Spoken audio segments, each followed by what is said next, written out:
happened. I broke my fast last night. I ate, we call it a pizza bowl. It's basically the toppings of a pizza. So meats, cheese, and sauce. There were onions and tomatoes on it also. So there were some veggies. I ate that and it was great last night. This morning, I was about 9:30, 10 o'clock, and I had to call my assistant. I'm like, wait, please come help. I gotta go now. And she came and I raced to the bathroom and I was in there for a little bit. And everything started moving because my bowels have been empty for 5 days. And I have had nothing to go through them. I can see it on my face. It's so weird. I love it. But it just goes to show all the planning and all the preparation. If you're not ready, it can be bad. The next day, this morning, I took a couple of, I had 2 prunes just to kind of soften things up to make sure that it wasn't so bad when I went the next time, because it was pretty bad the first time.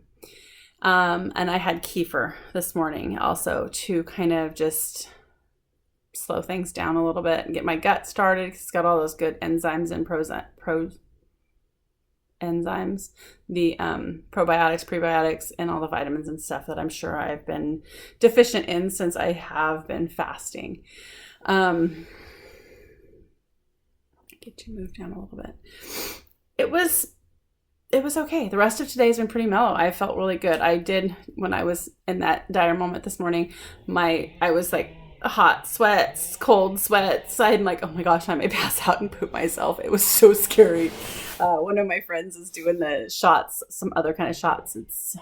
I don't know what they are, but they're like Ozempic, but they're not Ozempic, but they're the same type of drugs. Anyways, she's doing those and she actually pooped herself while she was at work and she had to race home and change her clothes. It was so bad. Anyways, that aside, 5 days. I should be fine if I keep doing the kefir. And I'm tired. It's been a long day. I keep doing the kefir and the bread. I have been off my metformin for 3 days now. I've gotten the best night's sleep the last 3 days. So I'm kind of thinking that might be what's making me not sleep, not the phentermine, which I thought it was the phentermine, but I've been reading about phentermine and it only stays in your system about 12 hours, other than the residuals would stay in your system for 96 hours. So I'm thinking it's the metformin at night that's keeping me up. I know metformin helps with the DOM phenomenon, and I will be taking my glucose in the morning to see where I'm at in the morning, because I know that it's going to start coming up. My glucose got down as low as 68, I think it was, in the morning, which is amazing, but I was in full ketosis. I did pee on a stick this morning. I said I was still in really good ketosis. So this afternoon, it was not quite as dark, but it was still just as dark. I ate eggs for breakfast with sausage and cheese, and then I had some celery and peanut butter. Not perfect peanut butter. I had Jif because that's what we eat. And then I don't know what I'll do for dinner. It'll be something light if I eat it all, but I've been craving bad foods and I probably will have one of those too. Anyways, I'm happy I've lost as much weight as I have. I gained 2 pounds last night. But I'm going to keep to the 0 carbs and high fat, low carbs, high fat, high protein, low carbs. There we go. My brain is still trying to start to work. Now is when I get the energy. Now is when I start talking a lot and I can't stop talking because I'm just like, there's so much in my head. I want to just keep going. I'm happy. Let's see how much. I'm 224 and I was 231-ish. So 5 pounds? No, 7 pounds. I went 7 pounds down. I actually went down to 222. So 9 pounds down. And then I gained 2 back when I started eating, which usually you gain about 5 pounds back when you start eating. That's kind of normal. Some people gain 10 pounds back when they start eating because food wastes something in your body. If I can keep my food under control, I can keep losing. But I'm probably going to fast again because it's really easy to lose 9 pounds in 5 days. So I'll do that. and I'll eat for a couple days, refuel my body and boost up all my everything that I need, get my salts in, get my protein or my potassium and my magnesium and all my isms in. And then I'm going to fast again. And I'm pretty excited about it. So I'm going to go check my calendar and see what's coming in life and how I can do that. I got the yawns today. It's okay. So I'm going to go plot and plan and see what I can do. The other thing, my doctor wouldn't refill my phentermine. They had their snafu with insurance and complications, and they don't know how to double bill insurance because I have 2 insurances. I hate incompetent people. So she wouldn't refill my phentermine. So yesterday was my last full pill, and today I took a half a pill. So we'll see how that goes. I still haven't felt hungry, which is nice because it's really nice to not be hungry coming off of a fast, because that's when I usually eat like everything in the kitchen. I did make bread. I started bread this morning, so I'll bake it this evening, and then we'll go from there. But half a pill of phentermine, so I'm half my dose, and then I'll do that. I have 5 pills left, so it's 10 more days. We'll see how that plays out. And then when that's done, I'll probably go back on my metformin. I might hit one every other day just so it doesn't go out of my system completely, because it takes like 2 weeks for it to start working. But I honestly don't think it was doing that much for me, because my blood sugar is gonna go back up because I'm not fasting anymore. So as soon as I start fasting, it starts dropping. So I need it to drop, so I need to fast. So I think if I lose the weight and get down through fasting, I won't need the metformin anymore. And I know people take metformin because, yay, metformin, it does all these wonderful things and helps anti-aging and it helps your skin and your hair and all that. When my phentermine runs out, I'll start my metformin again. That's where I'm at. Wow, this is a lot of talking. What else? I can't really think of anything else. I feel great. I really do. I feel really, really good. I'm smaller, and my body, I'm going to give it probably 2 to 5 days and then jump back into it, because my body needs a chance for everything to adjust.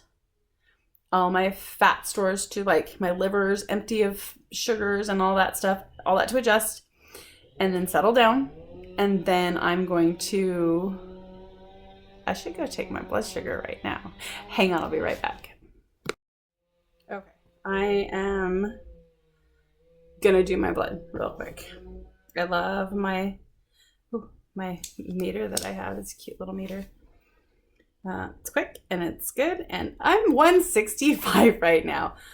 That's kind of my normal, so that doesn't surprise me after the day I had at school. Kind of surprising when I didn't eat a bunch of sugary foods, but not real surprising for me, just because that's the way my body works. So 165, that means I'm pretty high. So I mean, I got down to 68 when I was fasting, and I felt very sluggish. I felt very just like, but if that's what it takes to get myself to lose weight the way I was doing, I mean, 2 pounds a day, are you kidding me? Nobody would argue with that except somebody who's a nutritionist, and they don't, that's too much. 2 pounds a month is perfect. Well, if I want to be fat the rest of my life, sure, but I don't want to be fat the rest of my life. It's time to be serious about this. It's crunch time. I did get an app that, let's see, my bathroom scale, I found out, is a Weight Watcher scale. It takes like everything. It's got all your stats. It tells you what your BMI is. My BMI is currently 35.1, which is not bad. For me, that's not bad. I was over 40 before. Since I started, November 13th is the date that I started this. So I think that was when I started my phentermine. Pretty sure it was. I've lost a total of 25.8 pounds. In my goal to hit that 100 pounds, it means I have 59 pounds left to go. My average daily loss is 0.2, but I had a month where I didn't lose anything because I wasn't really trying, and I was just kind of like, yeah. But my average weekly loss is 1.5. That's pretty decent, honestly, even for not losing like I was supposed to for a month. But then again, I go, okay, 25 pounds, I lost 9 last week. Let's get this done, be done with it, and move on with life and be done dieting for the rest of my life. If I eat crummy and I hit a certain goal, okay, so here's the thing. Here we go. I'll tell you, this is going to be a long one, but it's important. The goal is for me to get to 160. 160 is my goal. I'm 5'7". I'm tall. My BMI or whatever, they want me to be between 135 and 165. Those are my perfect weights. At 135, I'd be like a size 0 and I'd be a stick. And I don't want to be a stick. I don't want to be unhealthy. I don't want to be scrawny, and I don't want to look gangly. I've been a big girl my whole life, but at 165, I think I would still be skinny. So I want to get to 160, maybe 155. I have to play with it. My girlfriend right now is at 165, I think, and she's still got a lot of squishy left to go. And I don't want to have squishy left to go. I don't want to be skin and bones, but I want to have muscle and I want to have skin. I don't want to have a ton of fat sitting on me. So my goal is 165, but I want to get to 155 or 160. And then when I say my goal is 165, if I ever hit 165, I have to fast for 2 days to get my weight down. And then I will stay at that lower weight.